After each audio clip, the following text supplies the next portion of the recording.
Baik, baik, terima kasih atas tanggapannya. Eh, oke, ini ada suara siapa? Ada yang oke. Eh, Bismillah, hari ini kita akan belajar tentang masih tentang motor bakar dan sistem bahan bakar udara dan sistem kelistrikan pada motor. Secara umum, kita ini adalah isinya. Ini adalah outline dari kuliah kita hari ini. Sistem pelumasan, sistem pendinginan, sistem penerusan daya adalah kuliah selanjutnya. Kuliah hari ini adalah kalkulasi-kalkulasi di motor bakar, sistem bahan bakar dan udara, sistem listrikan, tiga hal ini. Mungkin kita hanya akan memberikan summary-summary karena ini sifatnya juga sebetulnya untuk Anda semua masih pengantar. Jadi misalnya ada kalkulasinya pun kalkulasi yang masih cukup sederhana. Tapi sebelumnya kita perlu mengingat kembali highlight atau garis besar, atau highlight itu kan kalau bahasa Indonesianya di stabilo ya. Highlight text itu maksudnya stabilo teksnya gitu. Itu maksudnya ada hal-hal yang mungkin perlu diingat, poin-poin penting. Yang pertama, untuk kuliah kemarin ada poin penting diantaranya flow energy. Flow energy di sini ada fuel, ada energi kimia, terus terjadi combustion, dia akan terbagi sebetulnya. Jadi tidak semuanya ke propulsion, diubah energinya menjadi drive atau gaya gerak, gaya mekanik. Jadi banyak yang hilang juga sebetulnya di sini, di sini, di sini. Oke, itu adalah yang pertama, flow energy, dan sekalian juga loss energy di sana. Lalu yang kedua adalah 2 tak versus 4 tak. Nah, 2 tak intinya adalah 2 langkah, namanya bisa 2 tak, 2 stroke. Stroke itu seperti amplitude lah, ini gerakan ya. Jadi stroke itu direpresentasikan sebagai sebuah displacement atau perpindahan stroke ini. Atau misalnya ada osilasi, kan ini kalau digambarkan ini waktu, ini pergerakan silinder, pergerakan silinder, sebetulnya kan ada osilasi. Jadi ini sebetulnya pergerakan silinder lah, stroke silinder atau displacement. Kok S? M harusnya meter. Jadi dia nanti berosilasi seperti ini. Jadi dia naik, turun, naik, turun, naik, turun seperti itu. Itu adalah piston di dalam silinder. Oke, untuk 2 stroke adalah 2 gerakan. Jadi setiap naik lalu turun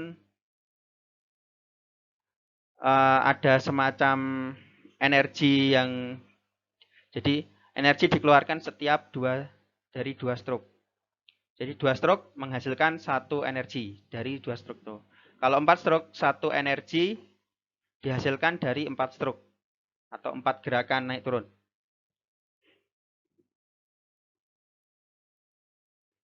Nah, bisa dilihat di sini ya.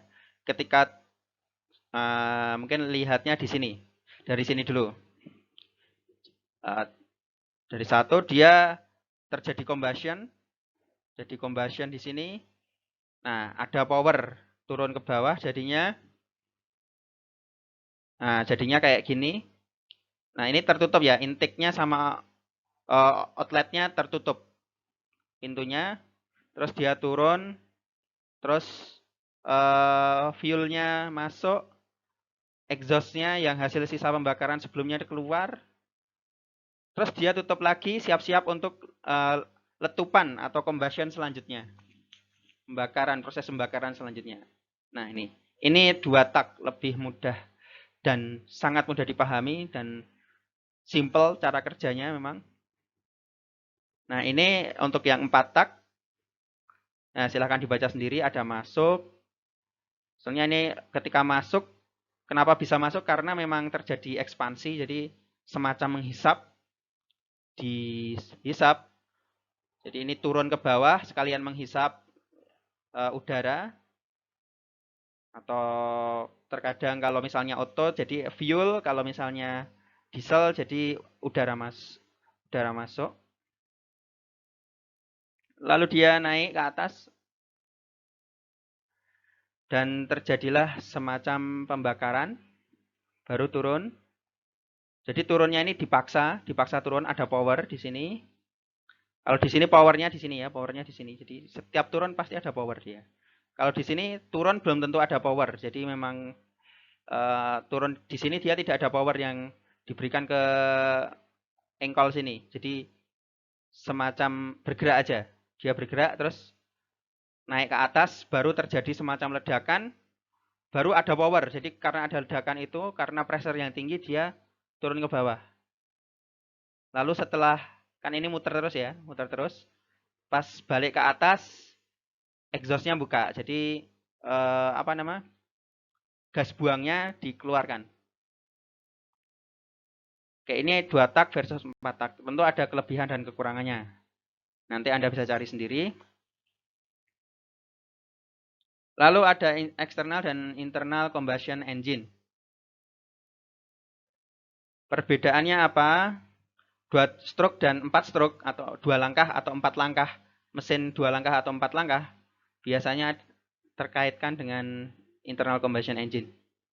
Jadi bisa dilihat di sini, pembakaran bisa terjadi di luar atau di dalam.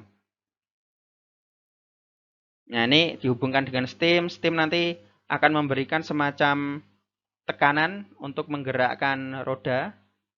Terus proses pembakarannya ada di mana? Proses pembakarannya ada di luar.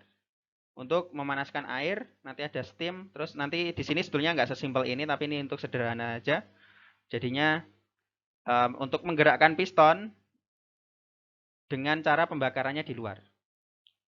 Berbeda dengan internal combustion engine, pembakarannya ada di dalam. Lalu ini adalah Otto versus diesel engine. Ini siklusnya dianggap ideal.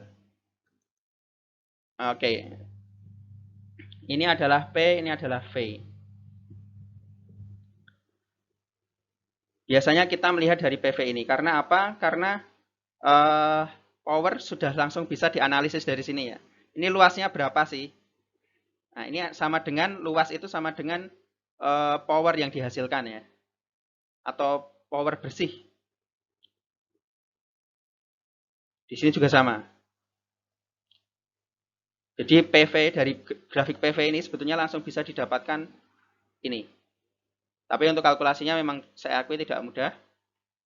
Tapi yang jelas, auto dan diesel engine, kalau auto, Q-in-nya ada di sini. Jadi heat-nya, spark plug atau ignition-nya itu ada di sini.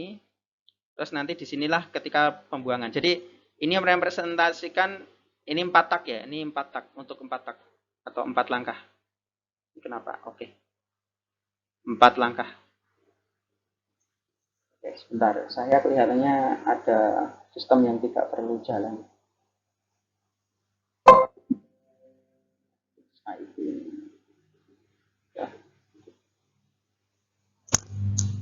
Oke, kita lanjutkan. Ini 4 tak. Jadi ada proses hisap, terus proses, lihat ini ya, volumenya ya. Volumenya ini adalah volume di dalam silinder. Jadi misalnya gini. Nah, ini volume di sini. Di sini ada piston. Jadi kalau pistonnya naik, volumenya mengecil. Kalau pistonnya turun, volumenya membesar. Jadi ini volumenya naik, jadi pistonnya adalah turun. Volumenya naik. Jadi untuk garis ini ya, garis ini. Pistonnya turun maksud saya. Pistonnya turun, volumenya naik. Ini volumenya naik karena apa? Karena pistonnya turun. Jadi volumenya bertambah. Volumenya di sini. Terus terjadi kompresi di sini. Terjadilah ketika sudah mampat. Lalu ini ada busi atau spark plug memberikan semacam heat, Q-in ke sini, dan terjadilah semacam pembakaran. Lalu, nah disinilah terjadi, kalau dilihat di sini kan volumenya naik ya, volumenya naik. Oke, kalau kita gambarkan gini jadinya ya. Ini lebih mudah. Jadi ini tempat pembakarannya, ini adalah pistonnya yang naik turun. Jadi kalau pistonnya ke sana, volumenya bertambah. Kalau pistonnya ke sana, volumenya berkurang. Jadi ketika terjadi di sini, terjadi ekspansi. Ekspansinya karena apa? Terjadi pressure yang sangat tinggi. Ya, pressure yang cukup tinggi lah. Sangat itu relatif. Pressure-nya cukup tinggi sehingga mendorong piston ke arah sana. Makanya dia turun, set gitu. Pressure-nya turun, volumenya naik. Nah, pada titik tertentu, exhaust gas-nya dibuang. Dan kembali ke sini. Set. Terulang kembali langkah-langkahnya. Nah, kalau untuk auto kan di sini terjadi pembakarannya. Kalau di diesel engine dia seperti ini. QI-nya di sini. Jadi ketika sudah cukup mampat, barulah diesel atau solarnya disemprotkan ke sini, terjadilah, mungkin solarnya tidak tepat juga disemprotkan di sini, mungkin di sini, tapi kita asumsikan di sini terjadi Q-in, terjadi semacam peningkatan suhu di sini, tapi tekanannya tetap ya,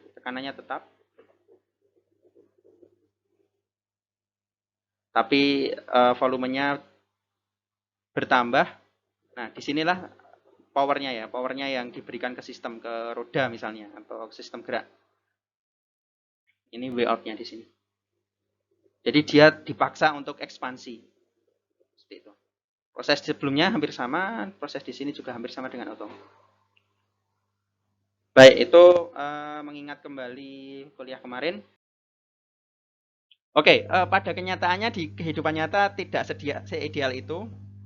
Ini asumsi yang asumsi supaya ideal. Jadi tidak ada energi yang terbuang di sana. Tapi pada kenyataannya kan ada energi yang terbuang. Jadi contohnya ini adalah beberapa asumsi yang ada. Ekspansinya terjadi secepat mungkin, semaksimum mungkin. Pada kenyataannya mungkin tidak sampai maksimum karena mungkin aus atau apa. Lalu gesekan nol dan macam-macam. Nah, diskusi lebih jauh bisa dicek di bukunya. Jadi berbagai asumsi ini mengakibatkan dia ideal. Pada kenyataannya tidak seperti itu. Jadi tidak mungkin langsung pada awal ekspansi itu pressure itu sebesar mungkin, tidak mungkin. Jadi ada semacam gradual. Jadi tadi kan kalau kita lihat seperti ini kan, ini tajam banget nih perubahannya. Nah, pada kenyataannya nggak mungkin tajam, tapi gini. Jadi ada gradually, berubahnya gradually. Dan energinya kan ada yang hilang, harusnya kayak gini terus jadi kayak gini. Jadi energi yang tidak ideal, selisih antara yang ideal dan tidak idealnya di sini. Oke, kita adalah grafiknya ya. Yang ini ideal, yang ini tidak ideal. Ya, nanti Anda pun ketika mencari suami atau istri mungkin pengennya ideal gitu kan ya. Biasa anak muda seperti itu. Nah, nanti dapatnya tidak ideal. Ya, di kehidupan nyata kriteria kita tidak mungkin asumsi-asumsi kita mungkin tidak kelihatannya, bahkan walaupun kelihatannya dapat sempurna, belum tentu Anda dapat yang sempurna juga, karena pasti ada asumsi, Anda sudah berasumsi duluan. Nah, begitu juga dengan mesin ini, Anda sudah punya asumsi-asumsi, ekspektasinya ideal, ini kan nggak mungkin, tajam banget nih perubahan di sini. Nah, di sini juga ada, sama. Tidak mungkin terjadi perubahan yang sangat tajam seperti itu, sangat presisi seperti itu. Nyataannya seperti ini. Ya ini harusnya misalnya ideal kayak gini ya mungkin. Jadi semacam kalau kita bandingkan luasannya, yang tidak ideal tuh jadinya kayak gini nanti. Jadi ada semacam hilang lah. Ini yang hilang, yang saya arsir. Itu energi yang hilang. Ya pada kenyataannya seperti ini ya. Ya dunia itu penuh dengan ketidakidealan sebetulnya. Ya, ini adalah contoh aja.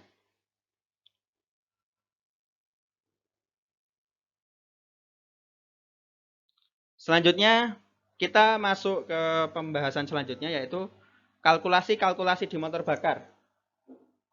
Nah, sebetulnya bagaimana ya untuk kita kan Anda kan yang penting nanti tahu bagaimana cara menghitung power dari engine tersebut. Jadi memperkirakan secara kasar lah. Oke, mungkin ini bisa memberikan semacam gambaran ke Anda untuk bagaimana cara menghitungnya. Kalkulasi-kalkulasinya sederhana. Dan saya mengambil dari buku tentang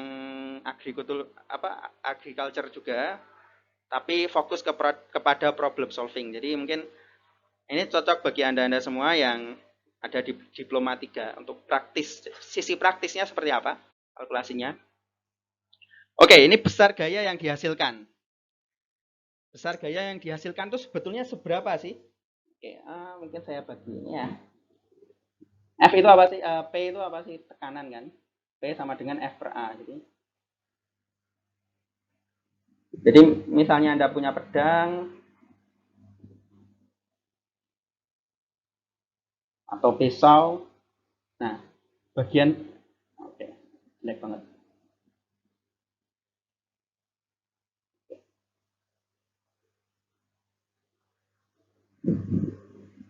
Oke, ini. Ini di sini kalau kita lihat luas penampang di sini, ini adalah sangat kecil. A-nya sangat kecil. Jadi misalnya kita kasihkan F di sana, tekanannya di sini berapa? Maka P sama dengan F per A. Jadi misalnya A ini sangat kecil, maka P-nya sangat besar. Jadi misalnya P-nya, A-nya mendekati 0. A ini misalnya limit A mendekati 0, F per A, maka F per 0. Maka tekanannya tak hingga. Makanya bisa memotong berbagai permukaan. Karena tekanannya sangat besar. Walaupun kita memberikan gayanya cukup kecil. Misalnya kita potong-potong di dapur gitu kan. Nah, ini rumusnya agak terbalik. Jadi saya hanya ingin memberikan semacam itu konsepnya. Jadi kalau di sini konsepnya agak terbalik. Kita pengen tahu gaya yang diberikan. Gaya yang diberikan berdasarkan adanya peningkatan pressure di dalam combustion chamber. Seperti apa cara menghitungnya? Mudah sekali, kita ubah saja dari rumus dasarnya ini, F sama dengan P per A. A-nya apa? A-nya adalah luas silinder di sini. Sebetulnya semakin besar A-nya, maka semakin besar F-nya. Tentu perlu mesin yang lebih besar, perlu fuel yang lebih besar.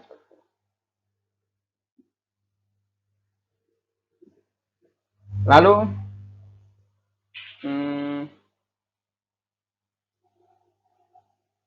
ini adalah kita sudah tahu bagaimana cara gaya dikalkulasi, gaya yang dihasilkan. Jadi kalau kita punya grafik pressure, grafik tekanan, maka kita akan bisa menghitung grafik gaya yang diberikan kepada sistem. Lalu piston displacement adalah total volume ketika piston berpindah satu langkah stroke. Jadi gini, misalnya ini ya, ini ilustrasinya pistonnya bergerak ke atas, itu kan semacam ada Jadi dari titik mati atas ke titik mati bawah, TMA ke TMB. Ini kan ada satu jarak ya, jarak S lah. Nah, ini kan sebetulnya karena ini ada luasan di sini, berpindah sejauh S. Nah, ini yang di cover berapa? Ini kan ada membentuk semacam volume silinder. Berapa luasnya kali tinggi. Seperti itu. Luasnya kan luas lingkaran. Anda pasti sudah bisa. PR kuadrat, PR kuadrat, lalu PD kuadrat per 4. Nah, ini diameter. Untuk kasus ini adalah B, dilambangkan B. Lalu S adalah struknya. Ini volumenya. Oke, apa kaitannya volume dengan power sebetulnya? Nah, ini sebetulnya orang praktis. Jadi, kalau suatu mesin dia mungkin hanya melihat ininya, luas silindernya cukup besar atau enggak. Terus cakupan luasannya ini cukup besar atau tidak akan mempengaruhi volume ini. Volume ini terkait dengan power. Nah, tadi kan kita sudah menggambar PV ya. Tadi kan ketika power diberikan kepada roda, dia seperti ini. Jadi semakin besar volumenya, ini seharusnya semakin bagus. Nah, ini volume kalau di dunia praktis. Tapi saya kurang tahu ya, karena dunia praktis ini terkadang itu agak berbeda antara satu dengan yang lain. Antara di satu daerah dengan daerah lain, bahasanya cukup berbeda. Nah, seperti ini juga, mungkin di Indonesia bahasanya sedikit berbeda. Saya tidak tahu bahasa di Indonesia seperti apa. Karena dulu saya kerja bukan di bidang ini ya, bukan di bidang engine, tapi di bidang oil and gas yang jadi saya tidak tahu bahasa teknisnya. Tapi kalau di buku-buku teknis yang berbahasa Inggris biasanya diistilahkan PD aja. Jadi piston displacement. Jadi piston displacement ini. Nah, piston displacement kan kalau dari kata-katanya piston dan displacement. Displacement adalah perpindahan jarak. Padahal kalau dari kata-katanya kelihatannya jarak aja. Jadi kalau kita katakan satuannya meter gitu. Tidak, tapi yang dimaksud adalah volume yang dicakup. Volume yang dicakup. Jadi kalau di buku dibilang PD, maksudnya ini adalah, makanya di sini saya tuliskan VPD. Volume untuk positive displacement. Nah, untuk piston displacement maksud saya. Nah, juga perlu diketahui bahwa di engine, terutama yang di truk-truk besar, di traktor, kemungkinan silindernya tidak hanya satu. Karena 4 tak kan kekurangannya apa tadi? 4 tak kekurangannya kan dari 4 stroke hanya satu power. Maka paling tidak biasanya ada 4 silinder. Atau terkadang ada yang 6 silinder. Ada juga yang karena memang tidak perlu high spec, 2 silinder. Tergantung ya, dari merek, dari pabriknya apa. Nah, ya maka kalau seperti itu tidak cukup kita hanya menghitung satu silinder. Maka kalau satu engine, maksudnya satu engine full, diesel engine-nya, dan punya beberapa silinder, maka semua silinder itu dimasukkan. Maka bukan piston displacement, tapi kita pakainya engine displacement untuk semua silinder, mengcover semua silinder. Di mana N adalah jumlah silinder, kita pakai rumus ini. Itu. Jadi kalau kita lihat semakin banyak silindernya, power yang dihasilkan semakin besar. Oke, kita anggap volume sebanding dengan power kalau untuk di sini. Oke, tadi dari sisi volume. Sekarang kita melihat dari sisi compression ratio. Ini masih volume juga sebetulnya, karena masih dengan kompresi. Oke, sebelumnya perlu diketahui 8:1 ini adalah umum untuk gasoline engine atau petrol, bensin. Jadi mesin untuk bensin. Dan rasio dari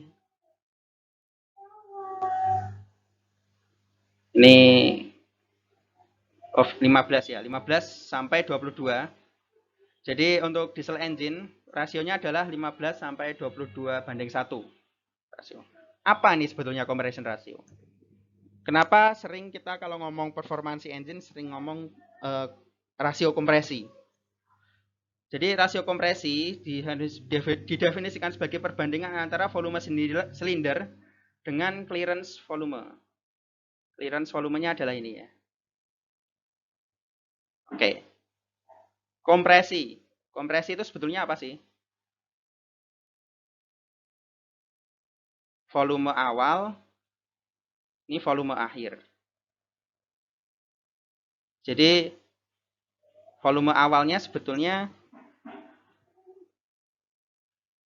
volume awal adalah volume clearance. Jadi misalnya volume awalnya, misalnya gini ya, gini. Volume ini saya gambar 2 dimensi. Jadi misalnya ada tabung silinder seperti ini, maka saya potong di sini, maka kita akan dapat gambar 2 dimensi seperti ini. Oke, saya coba gambarkan menjadi lebih sederhana, menjadi 2 dimensi seperti ini. Di sini adalah clearance. Jadi clearance itu apa? Pistonnya bergerak ke sana. Ini sudah mentok ya, ini mentok. Maka ada sisa luasan di sini. Sisa volume di sini. Nah, ini volume yang dinamis. Volume yang dinamis biar ini berbeda warna aja ya. Kurang kelihatan.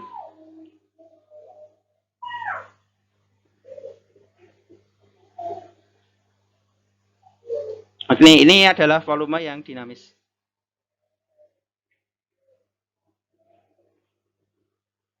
Oke. Jadi ini clearance.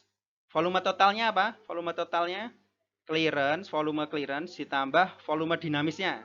Atau di sini, oke lah, saya pakai volume dinamis dulu. Nanti kita konversi sesuai dengan yang di buku. Ini volume total. Volume clearance, ini VC ya, volume clearance. Maka volume awalnya apa? Misalnya volume awal sebelum dikompresi, volume akhir adalah setelah dikompresi. Volume awal adalah volume clearance ditambah volume dinamis. Volume akhir, volume clearance. Oke, kita bandingkan dengan rumus ini. Ini adalah kompresi rasio ya. Jadi perbandingan volume ketika mentok di bawah di sini, kita lihat ilustrasinya. Dan ketika volume mentok di atas. Nah, ini adalah compression ratio. Orang sering juga menyatakan apa itu performance engine dari compression ratio ini. Oke, saya pikir cukup jelas.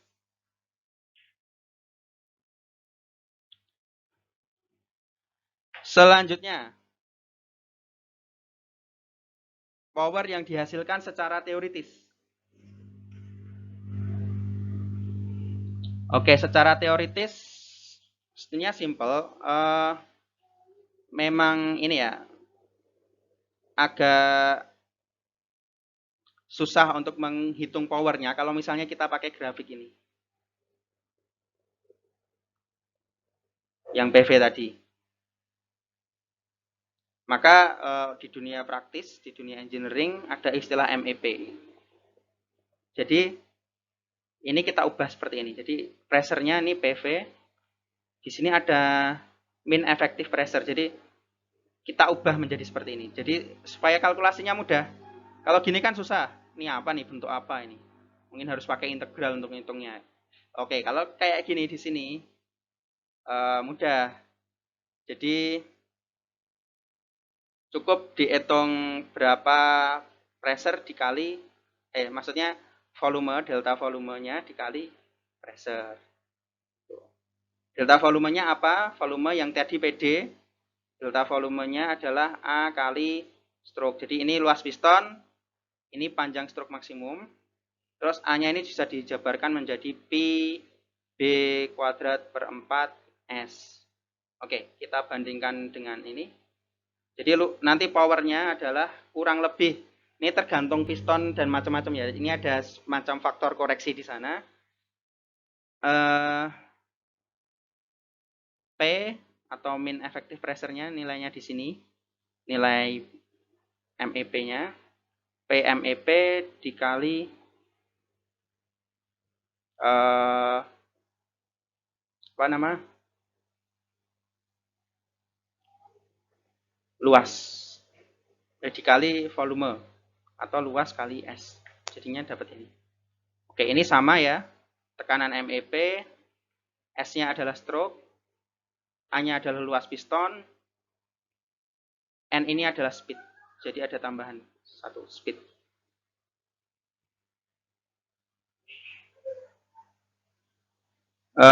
Lalu ada jumlah silinder. N ini jumlah silinder. Oke, seperti itu. Kira-kira.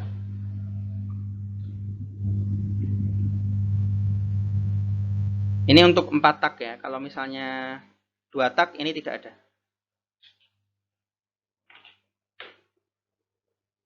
Nah, untuk diskusi lebih lanjut, bisa dicek di Introduction to Agricultural Engineering. Oke, ini penyederhanaannya. Oke, bagaimana sebetulnya kita kalau mau mengukur power gitu? Kalau mau mengukur power bisa dengan berbagai cara. Yang satunya adalah dinamometer, mengukur torsi dan kecepatan secara bersamaan. Ini torsi dinamometer ya. Ada banyak macamnya, tapi yang mungkin akan ditemui misalnya mungkin untuk mengukur kerja traktor misalnya itu pakai subtype dinamometer. Jadi dia portable, tapi mungkin tidak seakurat. Kalau ini biasanya dipakainya di laboratorium. Laboratorium saya kelihatannya pakai ini ya, di current pas S2. Oke, ini adalah dinamometer yang portable, bisa untuk ngecek kekuatan traktor. Atau cara lain misalnya nggak ada ini, diukur tekanan di manifold. Tapi misalnya ada yang punya ini bisa pinjam atau sewa. Nah, ini contoh pengukurannya. Oke, contoh ukuran ya. Apa mau off nggak apa-apa, saya tidak masalah. Nanti rekamannya akan saya putar maksudnya saya upload di YouTube. Untuk menghemat data silahkan, tidak apa. Di akhir kuliah nanti akan saya buka untuk tugas. Nanti akan saya post tugas materinya terkait dengan minggu lalu, terkait dengan materi minggu lalu. Oke, seperti itu. Silahkan kalau mau ada yang off, tidak masalah. Oke, saya lanjutkan kuliahnya. Kali ini adalah sistem bahan bakar dan udara.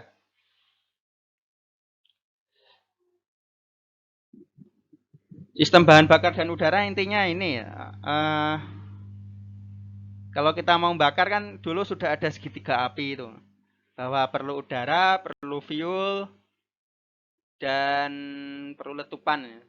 Nah, yang fuel atau bahan bakar dan udara akan kita bahas di sini. Bagaimana cara, mekanismenya, seperti apa untuk bisa sampai proses penyalaan atau pembakaran atau combustion. Jadi mungkin ada nanti pompa, terus apa-apa nanti kita lihat. Bentuk bahan bakar ada banyak macamnya ya. Ada gas, cair, padat. Kalau padat batu bara. Tentu biasanya untuk external combustion engine, untuk kereta api yang jadul, antik. Lalu ada yang cair, yang sering kita jumpai di kehidupan sehari-hari kita. Untuk yang gas seperti bis Transjakarta ya. Oke, semoga nggak salah namanya. Seperti bis atau mungkin beberapa fasilitas lain atau alat transportasi lain pakai gas, biasanya natural gas.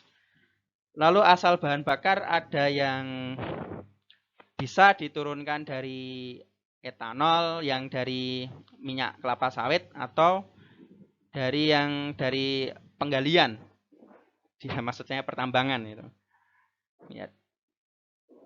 Ya terbarukan dan tidak terbarukan biasanya seperti itu. Tapi biasanya itu untuk diesel engine ya. Kalau petrol atau gasolin biasanya tidak terlalu banyak variasi dia. Yang ada variasinya ya biasanya adalah diesel engine. Diesel engine bisa kita campur dengan aditif, zat aditif. Terus saya pernah ke jalan suatu pabrik minyak, dia campurkan gitu. Tapi kecil, masih kecil, 5%. 5% untuk solar, untuk nanti diantarkan ke pengisian BBM dan macam-macam. Oke, kalau misalnya mau persentase biodieselnya agak tinggi, maksudnya persentase bionya agak tinggi, mesinnya perlu khas.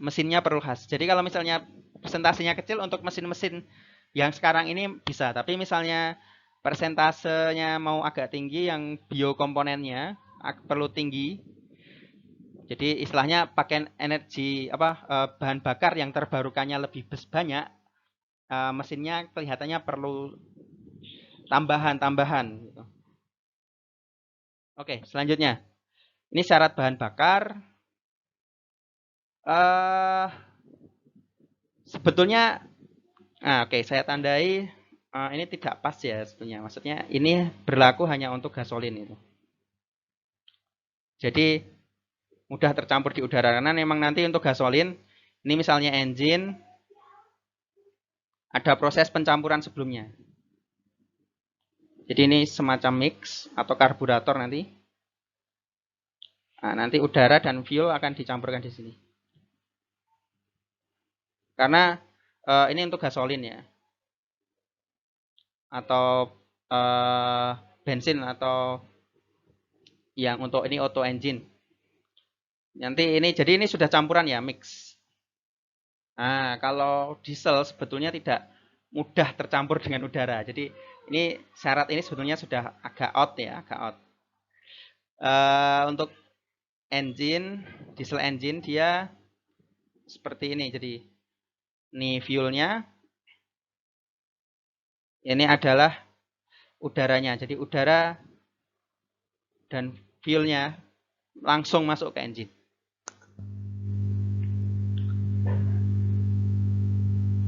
Ya nanti akhirnya tercampur dengan udara tapi di dalam. Oke lah, ini mungkin bisa tercampur lah. Mungkin bukan mudah tapi bisa menguap dan tercampur dengan udara. Dalam perbandingan tertentu dengan udara mudah terbakar, oke, tidak membahayakan kesehatan manusia, mudah dan aman dalam pengangkutan. Ya, sebetulnya untuk natural gas atau yang gas alam itu dia sebetulnya tidak membahayakan kesehatan manusia, tapi cukup berbahaya dan semua fuel itu cukup berbahaya. LPG, LNG itu harus memperhatikan safety ketika memprosesnya atau memakainya. Mudah dan aman dalam pengangkutan. Oke.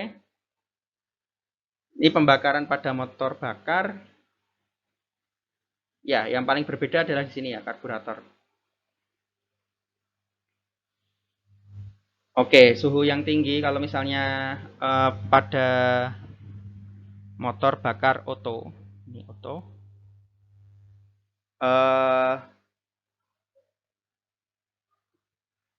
suhu tinggi. Jadi intinya kalau misalnya ini pasti ada spark plug ya. Kalau misalnya pasti ada spark plug. Jadi apa ini busi. Jadi pasti ada busi.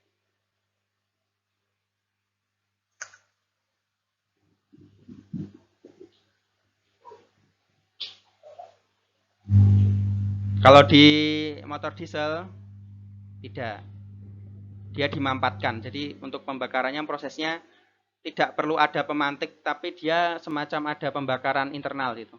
Karena suhunya tekanannya sangat tinggi, dia mudah terbakar.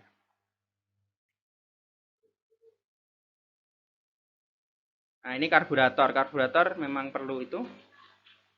Jadi karburator ini semacam mixing ya. Oke, ini kenapa?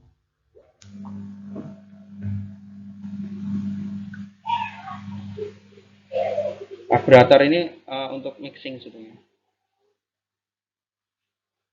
Ini mix antara air dan antara udara dan fuel atau bahan bakar. Karburator ini untuk mixernya.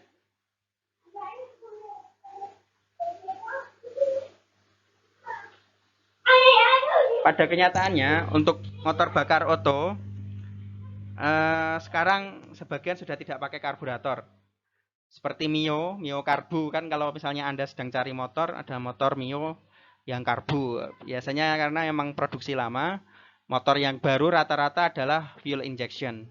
Jadi walaupun diesel engine, walaupun maksud saya gasoline engine, tapi dia sudah pakai fuel injection. Karena memang kalau misalnya kita bisa secara presisi menembakkan fuel, menembakkan apa itu bahan bakar, menembakkan bahan bakar ke dalam chamber, combustion chamber, secara presisi lebih ngirit dan lebih efisien itu. Dan tenaganya juga dihasilkan lebih tinggi. Tapi instrumentasinya atau sensornya, pengontrolnya macam-macam memang lebih rumit. Kalau karburator dia memang sistemnya banyak mekanik, jadi lebih sederhana sistem kontrolnya. Ya ini ya, teknologi lama karburator, teknologi baru adalah fuel injection. Bahkan untuk traktor sebetulnya teknologi lama ada beberapa yang masih pakai karbu. Terkadang bahasanya adalah antik karburator untuk antik traktor gitu. Kalau teknologi baru sudah pakai ini, electronic fuel injection atau EFI gitu ya. Nah, ini mungkin Anda bisa temui di motor-motor Anda, EFI sudah fuel injection. Nah, kekurangannya tentu perlu instrumentasi yang lebih dan selalu standby gitu. Ketika menyalakan harus standby, walaupun kita tidak menyalakan motor, terkadang ada beberapa yang masih standby. Ada beberapa fungsi dia harus standby sehingga ketika tidak ada aki tidak bisa nyala sama sekali. Oke, karena dia perlu instrumentasinya perlu listrik ya, sensornya macam-macam. Nah ini sistem bahan bakar motor oto, intinya di sini ya. Jadi kalau kita gambarkan, ini engine, ada fuel, ada udara, air. Sebelum masuk ke engine, dia masuk karburator dulu. Tuh. Nah, lalu listriknya terhubung ke spark plug. Oke, itu.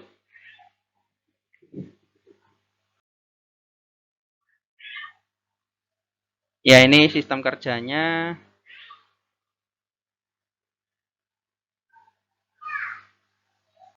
Oke. Prinsip kerja karburator bisa dibaca itu. Intinya dia mencampur antara gas atau maksud saya udara dan fuel dicampur sebelum masuk ke engine. Nah, ini gambar yang lebih bagus. Ini fuelnya ya, dia naik sini. Nah, dia semacam dia semburkan di sini, terus ada airnya mengalir, terus tercampur di sini.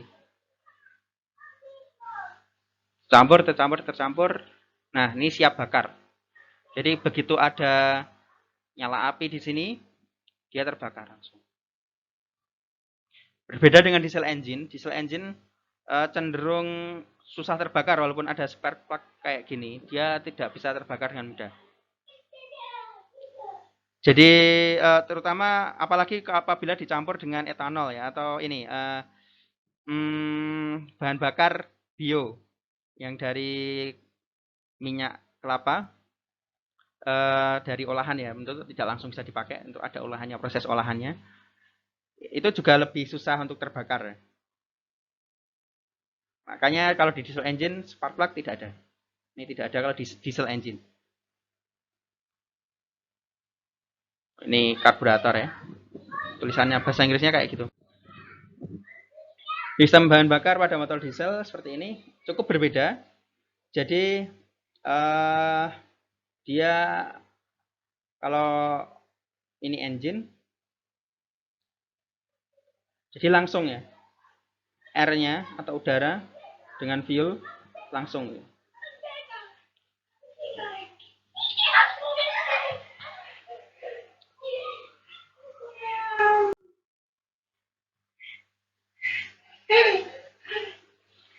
Jadi memang terjadi proses pencampuran dengan air tapi di dalam chamber kalau untuk diesel engine.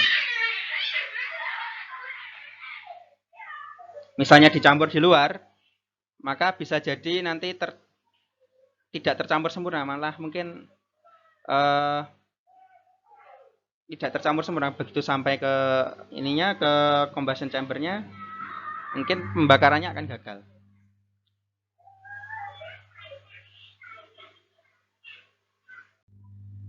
Oke, ada yang ditanyakan dulu kah?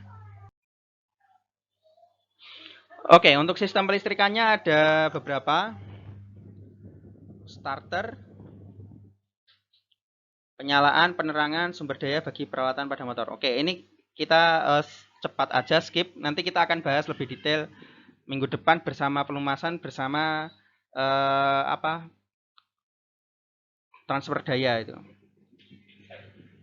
penerusan daya. Jadi pada intinya gini, ada dua skema ya. Pertama ketika nyalakan motor. Sebenarnya tidak hanya motor oto tapi juga pada diesel juga. Diesel engine. Awalannya itu perlu bantuan. Jadi kita kan kadang nyalakannya pakai aki ya. Jadi aki terus motor. Ini engine lah, motor bakar. Kita kan nyalakannya biasanya pakai aki dulu kita. Mobil, motor tidak, ya bisa kita menyalakan dengan engkol, tapi biasanya kalau motor-motor yang terbaru atau mobil yang sudah agak modern biasanya pakai listrik. Kita pakai kontak, jadi energi listrik ke sana, terus nanti akan ke engine. Jadi semacam memberikan gerakan awal untuk muter. Jadi muternya itu semacam pakai motor. Jadi engine-nya dipaksa diputer sambil supaya ada pembakaran di sana. Jadi kita paksa, maka itu listrik. Jadi listrik ke bentuk mekanik. Nah, begitu stabil, maka konverternya itu dia akan berubah jadi menjadi charging. Jadi awalnya dia menyalakan, aki ini berfungsi untuk menyalakan engine awalannya. Jadi dipaksa muter, jadi silindernya itu dipaksa muter itu. Silindernya dipaksa untuk naik turun. Begitu dia sudah bisa berjalan sendiri, nanti akan ada suatu instrumen yang mengubah fungsinya. Dari yang awalnya listrik menuju ke engine, jadi dari engine ngecas aki. Seperti itu hanya semacam overview. Oke, ini perkataannya banyak banget.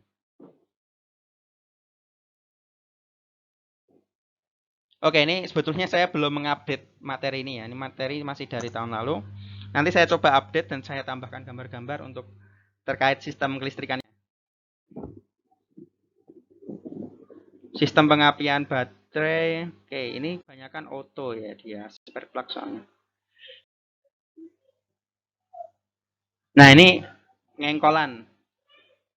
Jadi untuk nyalakan motor bakar, maksudnya motor bakar ya. Bisa dengan cara pakai aki, bisa dengan manual. Jadi kita paksa naik turunnya silinder itu dengan cara manual. Kita engkol, kita selah istilahnya ya. Nah, ini chargingnya. Oke. Oke, sekian untuk kuliah kali ini.